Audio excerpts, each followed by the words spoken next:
don't move on because you're ready. You move on because you've outgrown who you used to be. Sex and the City was created so that every person watching it could identify themselves in one of the lead characters. I mean, who didn't do a BuzzFeed quiz to find out which character you were most like? Well, today I want to discuss which of the characters' psychology you most identify with. As a patient once described it as your psychology horoscope.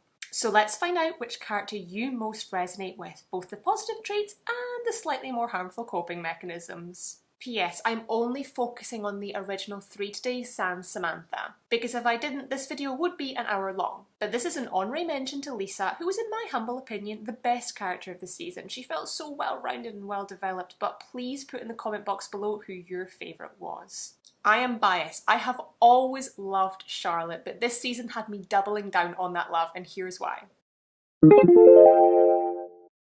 We saw some serious character development and growth for Charlotte, but why did this happen? Charlotte was a real-life Disney princess and had found her wonderfully unconventional Prince Charming and 2 beautiful children by the end of the Sex and the City series. However, this was in fact not her fairy tale ending, because Charlotte actually gave up something she loved for her family, her work. Charlotte is creative, artistic, empathic, and incredibly kind. She often goes above and beyond for the people she loves. But she can actually also challenge her friends in very healthy ways when they're doing something that she might disagree with. Charlotte also has incredibly strong values and really sticks by them. Do your strengths sound anything like Charlotte's? I actually think we start to see Charlotte setting some really healthy boundaries in this new season of Just Like That. Not just with friends and family, but also with the world around her and the expectations that have been set for her as a woman. Charlotte's beginning to feel resentful and dissatisfied with her life. She's starting to recognise how much she's sacrificed for those around her. And she's recognising that it's cost her her passion, her career in art. While Charlotte's fabulous, she does also embody 2 very common coping mechanisms: the perfectionistic over-controller and the compliant surrenderer. The perfectionistic over-controller tries to protect us by ensuring that everything in our life is perfect, meaning there's no scope for disappointment, failure, or humiliation. But it's safe to say that this is really, really difficult to keep up, if not impossible. The compliant surrenderer does what it says on the tin. It pushes us to comply and to surrender to other people and their needs, in the hope that we won't be isolated or rejected, but meaning that our own needs often go unseen and neglected. Could this common combo be something you experience? I think the word I want to use for Charlotte in this season is growth. We saw her growing out of an idealised version of herself that she was never meant to be, and into a more realistic version of herself that allows her joy and creativity. Not to mention, it allows her to go back to her career and only strengthens her relationship with her children. Carrie is always our favourite chic, chaotic character. Maybe you see yourself in Carrie. Carrie is fun-loving, creative and carefree. She very much lives in the moment and she has true confidence about herself and often her abilities. I think it's this authentic confidence that many of us admire about her character. However, I am going to say something really controversial here. I didn't like Big.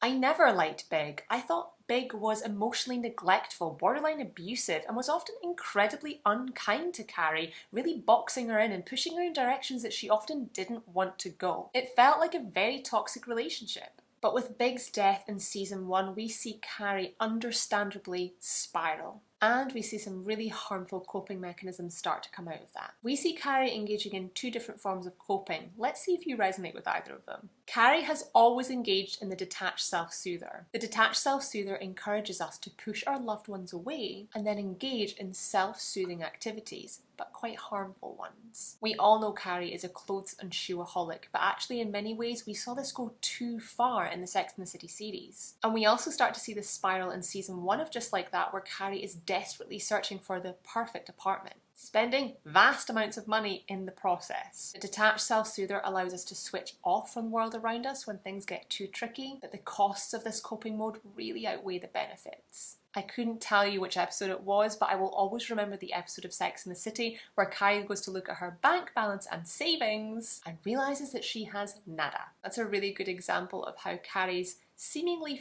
fun and enjoyable habit of shopping actually had really detrimental consequences. Similarly, we see Carrie go head first into the avoidant protector coping mechanism. And that absolutely does what it says on the tin. It pushes us to avoid the world around us by cutting off our loved ones, not leaving the house, and avoiding people, places, and activities that we used to love, all in fear of being triggered. I think it's actually been really lovely in season 2 to see Carrie on her grief journey and start to push these coping mechanisms to the side. Although she initially wanted to avoid her audiobook, she did allow herself to do it, and in the end she saw what a healing process reading about Big's death aloud actually was. I would also note that we see Carrie deal with relationship breakdowns and changes much more smoothly in this season. I think in the past we would have seen Carrie much more chaotic about this type of situation, but with Aidan we're seeing a really healthy response from her. I think Aidan's a much healthier character than Big ever was, and we see this rubbing off really well on Carrie. It was actually really nice to see a grown man cry on screen in a very healthy way, which I might be wrong, but I don't remember Big ever doing. So if the first two didn't resonate with you, perhaps you are a Miranda.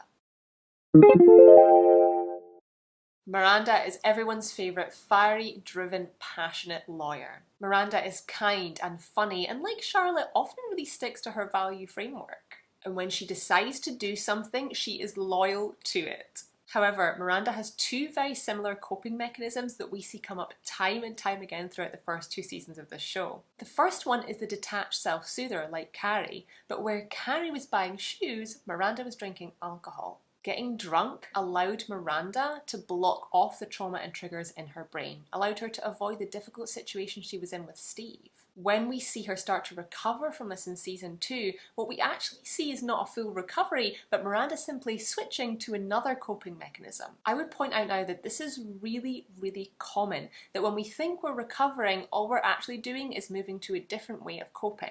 And this different way of coping for Miranda is extremely similar. She moves from detaching and self-soothing to detaching and protecting. We see this really strongly with both Che and Steve, in that when both relationships end, all she wants to do is block them off. She just wants to detach. But we see Miranda realise through the season that that's actually not the way forward, and this detaching and protecting is really hurting her often the most. She can never find any real closure. I think a lot of people really resonated with Miranda's journey through her alcoholism and recovery. I'm really excited to see what's in store for Miranda in her exploring her queer identity more in the next season.